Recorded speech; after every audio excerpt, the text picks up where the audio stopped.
name is Kavita Tulsidas, and it's an honor to guide you through this inaugural conference in Asia by the World Forum for Ethics in Business, WFEB, a registered public interest foundation based in Brussels. We have had many gatherings such as this over the last several years, and we have come to Southeast Asia for the first time, to our beautiful garden city of Singapore. I congratulate you on your participation and thank you for taking the time to explore the vital questions on business and ethics, work and life, profit and human values. Questions that have come into sharper focus in the last few years due to excess and turmoil. Our distinguished speakers will tackle these fundamental questions, and as an entrepreneur myself, I'm really eager to hear their thoughts on these pressing issues. Do we need to sacrifice ethics to be profitable and profits to be ethical? Or can we complement each other in our business dealings?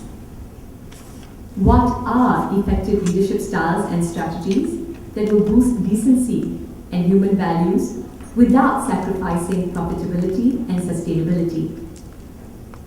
In a world where price is mistaken for value and profit for success, what are more enduring metrics of success that our youth can identify with?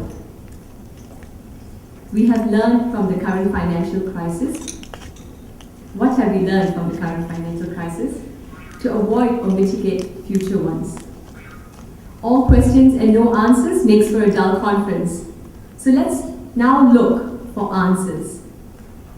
It is my pleasure to invite Ms. Rajitha Kulkarni, President of the World Forum for Ethics in Business. After an 18-year career in successful banking, Rajitha decided to take her passion for public service to the next level. She is now on board of a number of public interest trusts.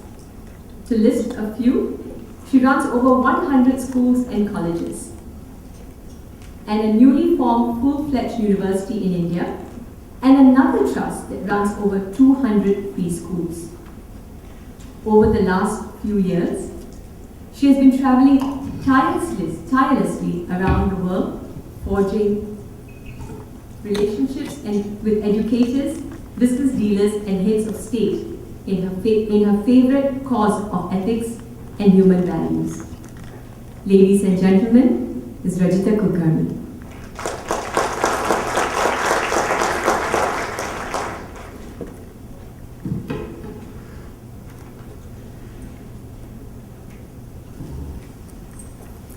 Thank you, Kavita, and a very good morning to all of you.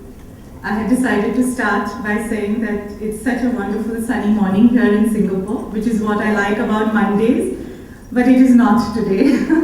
So, welcome to this wet morning nevertheless. And in our culture, where I come from, actually, it is believed that if it rains when you're going to do something new and important, it's a very good omen. So I think we are all on the right track here.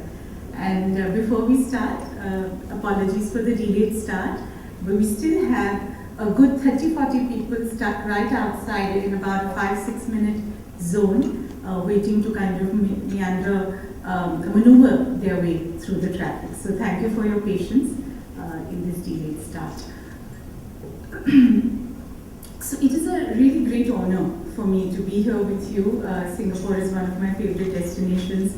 I used to travel here a lot in my banking days, and today it is great for me to be here for this important milestone, to stand before you in this honored position of the President of the World Forum for Ethics in Business, and on behalf of the entire global team of WFEB, as I will refer to it from now onwards, it is my great honor to welcome all of you, and a big applause to all of you for being here with us today.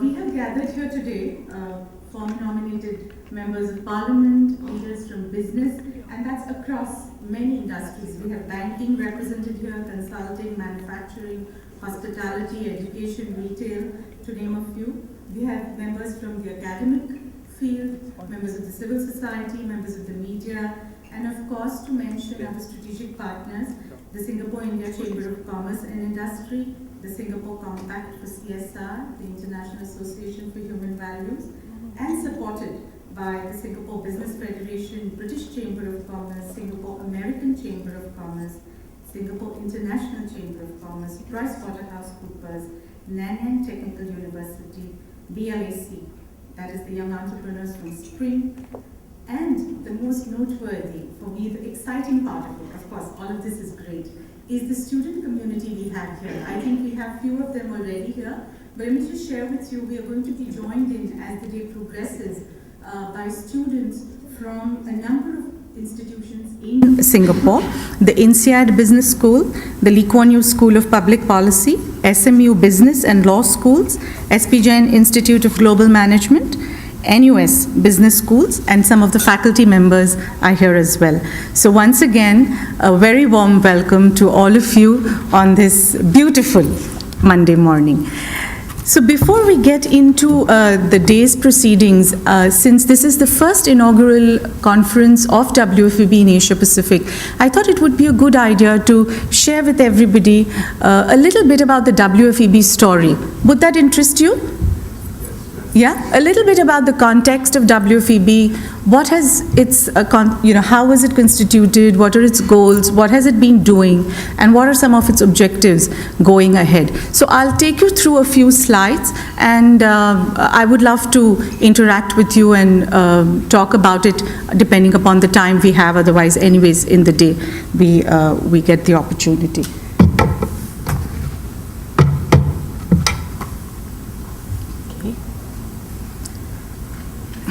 So if you really look at what is the goal of WFEB, it's a very beautifully written vision statement and a goal statement for us. To simply put, the mission of WFEB, the vision of it, is to advocate ethics and good governance in private and public enterprise. Very simply put. And how do we wish to achieve this? What are the mechanisms? First is, of course, awareness building and advocacy. Until we have conversations about it, until there is a sense of awareness about it in the community around the world, this first step is very important. So the European Parliament platform, and I'll talk more about it, has been a key mechanism for us. Second is recognizing demonstrated ethical behavior. So we instituted the awards and the recognition process to recognize outstanding performance at 3 levels: at the level of an individual, at the level of a corporate, and at the level of an outstanding public figure. We'll talk more about it. Practitioner to practitioner exchange. Inspiration really is what inspiration does. So when I hear about a story of some incredible inspirational achievement in some part of the world, and if that can travel to other parts of the world, then it's very easy to success transfer and to leverage. So this is an important mechanism for us, and we'll talk about how we've been doing that. And of course, after having built the advocacy, after having built the sense of awareness, how can we take it to the next frontier of some sort of collective action, transformation on the ground, and impacting and having tangible results to monitor and report back. So a little bit about the history of WFEB. In 2003, this was launched in Bangalore. It was called in a different name and form at that time, under the inspiration and with the vision of Sri Ravi Shankar, who is the founder of International Association for Human Values and also the Art of Living Foundation. We have the incredible honor of having his presence with us this morning and to learn from his abundant wisdom on this subject. In 2006, the conference moved to Brussels. The European Parliament actually approached us to want to host the conference in the Parliament. So since 2006, the European Parliament has been the home and the host of the conference annually for WFEB. In the form of WFEB, we were born in 2010.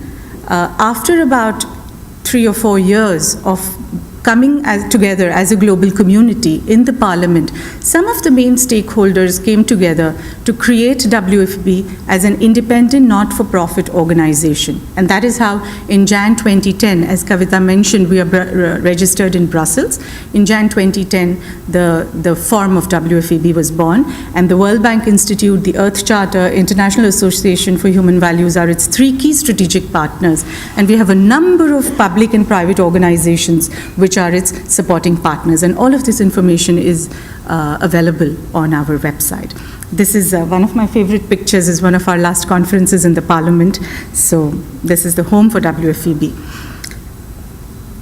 You know, we don't need to really preach a lot about it because a lot is being said, and we have all experienced this last decade that has really been a watershed for us, not for the very best reasons. You know, one of the recent surveys of BBC Bloomberg says that in the past few years itself, which is in the years from about 2007 until mid of 2009, this is a little bit of a late 2009 survey, 25 million jobs were lost, about $11 trillion of bailouts governments had to do, and a lot of this was taxpayers' money, that is yours and mine, and about $20 trillion worth of wealth was wiped out from the global economy. And if you really compare that to how it, you know, in a scale of contextual relativity, the debt of the poorest countries in the world put together is only about $0.5 trillion. And if you look at the Marshall Plan to recover Europe after the World War II, it was only about $0.1 trillion. So even if you equate it to the power, you know, to the money value as it is now, it's nowhere close to the numbers we're talking about now. So it is established really for all of us that excesses and inequalities and a real crisis of ethics has led to a big deal of the economic and financial crisis that we are in. So the fact that we need to talk about ethics and good governance is sort of a foregone conclusion for me, if you ask. And is it all doom? I don't feel so. There is a bit of positive news for us, because if you look at it, I'm going to take a moment to talk about what is happening in the world actually at 4 levels to support responsible business. It is not as though there is no community around the world, there are no things, or there are no processes or organizations around the world which are interested in it. There is a lot happening, and let's look at how that is happening, which is supported, if you will, by an external enforcement. Today also, if we look around in our countries or in our environments, there could be statutory or legal or other regulations or policies which are monitoring or checking, in that sense, ethical conduct, and driven by some sort of an inward ethical commitment. I mean, end of the day, each one of us is what is building our organizations and our nations, and what are those values and forces that are driving us. And we have many stories around that. So let's look at it at 4 levels. The first, of course, the level of the individual. The second, the level of a firm or organization. The third, at a collective. So either at a national level as a country, or at a sectoral level, a particular industry, for example, mining or environment, etc., and at a global level. So just a few quick examples that one has come across, and of incredible work that is happening in these areas. If you look at an individual level, you know, you must have all heard about the Harvard MBA Oath program that was instituted, where the students who are graduating out of Harvard now have to take an oath of ethics. Even students who go to Columbia Business School, when they get admission into it, they have to take the oath of honor, almost like the medical oath of honor that you do. So there are some of these things, and there are many more examples of efforts in this direction. Many of us have ourselves gone through compliance programs in our own organizations, which are directed to us as individuals. So there are a number of these around the world. If you really look at the firm level, we have a number of examples around the world of organizations who have integrated ethical conduct or ethical way of doing business is their identity, it's their culture. IKEA is a great favorite example of mine, where harvesting sustainably is their key business paradigm, if you will. The Sarbanes-Oxley, what it did to business and accounting around the world, we know that. Yeah, TLEX, Transformational Leadership for Excellence. I'll talk a little bit more about that, because that's a WFEB baby, if you will, and what that is doing to organizations where we have had an opportunity to partner with. So we'll talk a bit about that. At a collective, if you look at a sectoral or national level, there are many things going on, and it's very encouraging. If you look at the EITI, the Extractive Industries Transparency International, is a transparency initiative, is an initiative to track corruption and bribery in the extractive industries. If you look at the Integrity Pact is a tool developed by Transparency International, which can help organizations can use that tool again to track bribery and corruption. The ISEAL for social and environmental sustainability. So there are a number of these that are right now working towards sectoral or at a national level. And globally, we are all aware of the OECD Convention, the UN Global Compact, which a list of 10 sort of a charter of 10 guidelines for human rights and labor, how to avoid exploitation of labor. So at a global level, a number of these are existing. So that is something for us to take encouragement from. That is good news. So with all of this environment around us, when WFEB was born, we are constituted as a board of directors. There is a global board of directors. So we started with 5 simple objectives. We said, let's work with 5 key things, and let me share what they are. The first is, how can we really take WFEB, the message of WFEB around the world? And this is really a great forum for us, because this is our effort to therefore reach out to communities around the world. So how can we create this advocacy platform around the world? How can we forge platforms for practitioner exchange? How can, as I said before, this is one of the mechanisms, so how can we bring people together? Again, platforms like this are an opportunity for inspiration, are an opportunity to build great networks. This year, with our strategic partner, the World Bank Institute, we are even going to do on their GDLN network. They have an incredible 120 location video conferencing possibility network. So we are working with them to bring for the youth how we can use that. So that is another important objective. The third is, how can we ourselves present or partner with organizations with a leadership program? A lot of what we are talking in terms of ethics and good governance also directs at change of behavior, change of leadership styles, if you will. So what can we do to really partner with organizations with a program that can help this transformational behavior? So that was the third objective. The fourth was, how can we forge coalitions for collective action? And I think it's a matter of great honor and really happiness for us that even in this inaugural conference in Singapore, we have had such fantastic collaboration from the entire community in Singapore. So we have some great stakeholders already involved in it, because we are as strong as our network around the world. So how can we do more of that? And ultimately, we wanted to create a culture in WFEB where we monitor what we do, we evaluate the impact of what we are doing, and then report back. I know many of us have that feeling sometimes that, conferences are about going and having, it's great, we can have a nice cup of tea and have a nice lunch, and, it's a little time off work. What can I do? The moderator told me to switch off my BlackBerry, so it's a little time off. That's yes, sometimes. We want to create this as a platform which is a really credible platform that can report back with even a small impact on the ground, and that's good. So these were some of the 5 these are the 5 strategic objectives. Let me tell you very quickly where we stand as of today, since the time we were constituted. through the annual European Parliament platform and a couple of others, which I'll talk about 2,500 leaders from around the world have congregated already, from business, politics, from academics, civil society, Nobel laureates, scientists, even people, religious leaders, spiritual leaders, and really come together and interacted and deliberated on this important topic. This represents participation from about 50 countries so far. We constituted the Business and Ethics Awards, and we've had 10 award winners until now. 4 World Youth Forums, I'll talk more about it, and we have a tangible agenda for action. So the leadership, the Business Ethics in Business Award, Ethics in Business Award, we've had 10 winners. We've had some from Asia Pacific as well.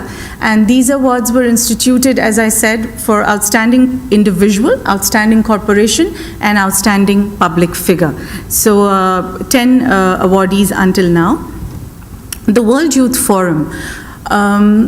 The World Youth Forum is an international forum that got created again along with the WFEB, where young leaders from around the world come together. We do this selection through a interview process, and they go through a transformational leadership program preceding the annual WFEB conference. And they get an opportunity actually in the Parliament to then do the concluding session of the annual conference and present their, present their call of action, so to say. So this has been an incredible platform, and I could go on about stories about what these young leaders have gone back and done in their professions or in their countries. These are really inspirational stories.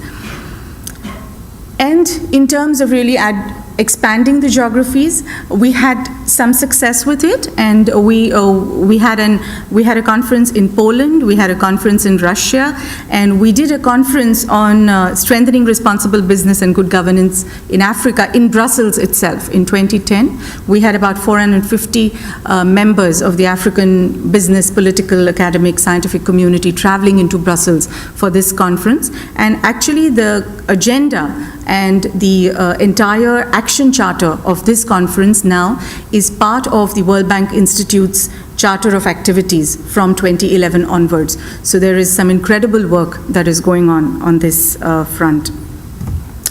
And of course, I spoke about TLEX, the Transformational Leadership for Excellence program. The decision was taken to create something like this. I think it was late November 29, and we put up sort of a global think tank together. And in March 2010, the first draft of this program was born, which was piloted actually to the World Bank Institute. And since then, it's 24 months exactly. I'm really very honored to share with you that close to 800, actually it's more than 800, I just put a little lower number, from 45 nationalities have had an opportunity to experience this workshop. We've had people from number of professions, number of countries, number of amazing, challenging responsibilities that they handle to go through this program.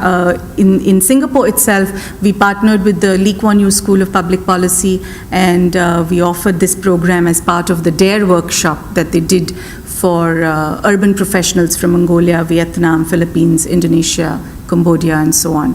And just last week we completed the program at Harvard, the week before that at MIT Sloan. We worked with MNCs, banks around the world. So this is a a matter of great pride for us, the fact that we've been able to put this together, and the team is really going after it. So really, if you look at it, it is an interaction like this that started, which led to that inspired action, which is leading to this impact. It gives me pride to share about this. At the same time, we have the humility to understand that it is but a drop in the ocean, and there is a long way to go. So in 2012, pardon me for this busy slide, you don't need to remember everything, but just to share with you that there are a number of great strategic objectives we have outlined for ourselves, and I'll start from the outside circle inwards. at the global level. We want to really increase our global impact and reach, and I think great congratulations due to Singapore for lapping up this opportunity and hosting it. This is our first outside of Brussels conference for this year, and as the year goes along, we have conferences planned in Berlin, Amsterdam, later in Dubai, Suriname, and we have some work in progress conversations with US, UK, India, and Mexico, and France. So we want to work more on that and increase our effort on that. At the national level or the regional level, we really again want to translate this into increased regional impact, forge greater partnerships. A big thank you, Mr. Narayan Mohan, for the partnership of the Singapore-India Chamber of Commerce. And we're really looking forward to hold hands, join hands, and see what we can do together as a network of strength, and to create more regional WFEB organizations and chapters, so that local issues, the whole world is so unique in its challenges regionally. So what can we do to really highlight and work on regional issues? So that's an important agenda for us. At an organizational or the firm level, really we want to deepen the impact of TLEX. So there's a lot of work we're doing on that, on increasing the trainer bench strength globally, to do an advanced level program, because already those who are 2 years old are demanding more from us. So what we can do on that. And also on this front, from a transformational point of view, what we can do with organizations. And here we are happy to share with you that Sri Sri University actually is a university which Sri Sri has envisioned to launch this year in India, and we are starting a school of good governance. WFEB is partnering with the university to start a school of good governance, and the management program that the university will launch, we are working with them to create an ethical leadership curriculum as well. So there is a lot of work on that. And at the end of the day, at the individual level, ethics is not outside in the air, it is not in conference rooms, or it is not in my office cubicle, it is inside of me. So what can I do to become an ethics advocate, an ambassador even? And really, I think a big, as I said, incredible honor for us is to be able to hear from Sri Sri today, because what we have learned from him is that when, as a human being, we have that space of we come from that space of feeling like a universal citizen, from that space of connectedness and belongingness, and from that space of a calm, peaceful state of mind. What can that do to impact our actions and our conduct? So we in fact have, I think the young leaders here have to talk to us about an ethics oath that they have put together, which I think they're going to invite us to take today in the day, so we'll learn a little bit about it. And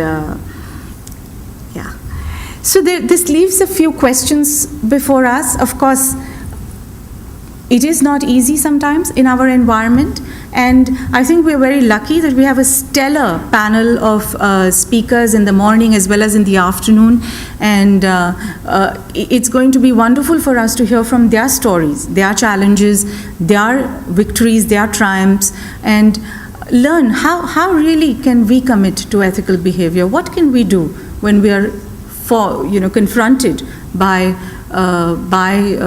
non-ethical behavior? I understand that one of the panelists today, later in the day, a young entrepreneur, is going to share his story about how he took a resolution not to ever pay a bribe, and what happened after that. So there are going to be some incredible stories, and hopefully we get some answers so that we find strength with each other to take this important message ahead.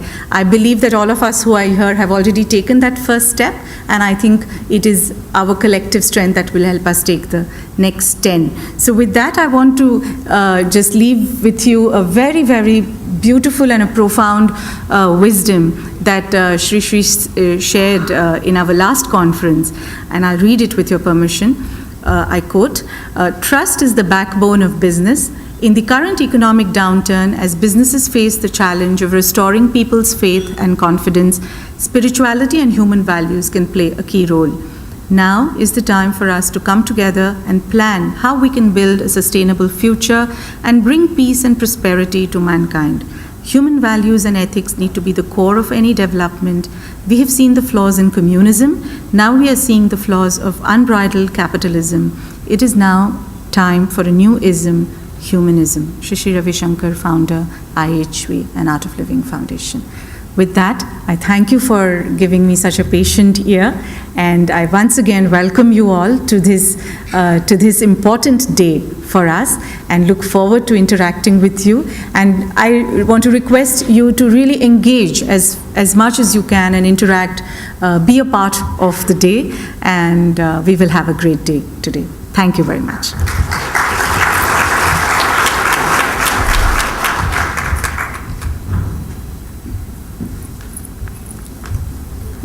Thank you, Rajita, for sharing with us the wonderful work that WFEB is doing around the world.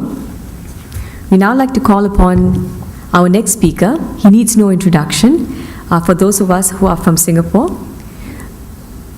May I now call upon Mr. Narayana Mohan, Chairman of the Singapore Indian Chamber of Commerce and Industry, our strategic partners for today's conference. Ladies and gentlemen, Mr. Narayana Mohan.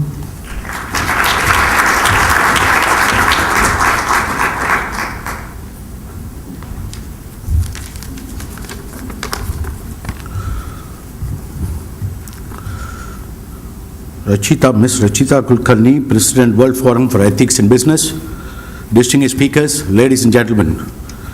A very good morning to all of you. On behalf of the Singapore Indian Chamber of Commerce and Industry and the World Forum for Ethics in Business, I welcome you to the conference on ethics in business and leadership. The time is right now. This is the first time that the World Forum for Ethics in Business is organizing the event in Singapore. A business that makes nothing but money is bad business. This quote by Henry Ford stands true, even more so today than it did on the day when he first said it. Ethics are moral guidelines which govern good behavior, so behaving ethically is doing what is morally right. Behaving ethically in business is widely regarded as good business practice. Once, Mr. Narayan Murthy, the founder of Infosys, said, "When people are in doubt, disclose." The old businesses were done in such a way that where people meet each other, have a respect for each other, and then conclude business transactions, understanding each other with values of respect for each other, exchange their views and understanding about the subject, and also with compromise, they have concluded business dealings. Today, the business dealings are done in a different style, without facing each other and understanding the gives and takes, and valuing the respect of each other. Business are taking place. The business is also taking place without knowing the body language. Business ethics, therefore, are applied ethics or professional ethics that examines ethical principles and moral or ethical problems that arise in a business environment. It applies to all aspects of business conduct and is relevant to the conduct of individual and entire organization. Each corporation has a particular public image through which it represents the way the public views it. These public images are the result of a number of different things, but they are primarily the result of the way in which a corporation acts with respect to the different things around it. A corporation's environmental policy, the way it treats its employees, and the way it treats the communities it exists in all, are part of its overall behavior. This, in turn, is the principal factor which determines the company's public image. Since public image is largely as a result of company behavior, business ethics plays a large role in determining the public image. As the public image is important for success in most cases, business ethics are therefore important to a company's overall success. It is widely believed that values ultimately drive our behavior. In other words, values exert influence over our attitudes, and attitudes in turn influence our behavior. Values are integral to attitude formation and to how we respond to people and situations. This seems to be an underlying connection between values and our ethical behavior.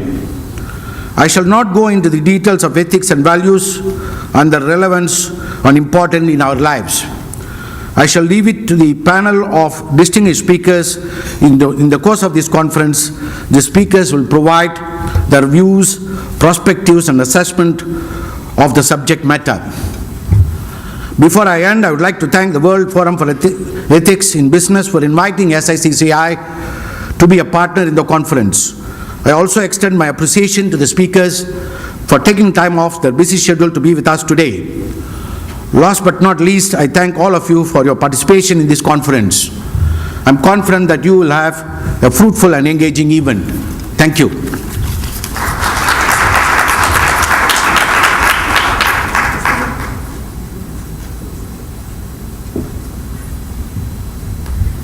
Rajita, can we call upon you to present Mr. Narayan Mohan with the token of appreciation?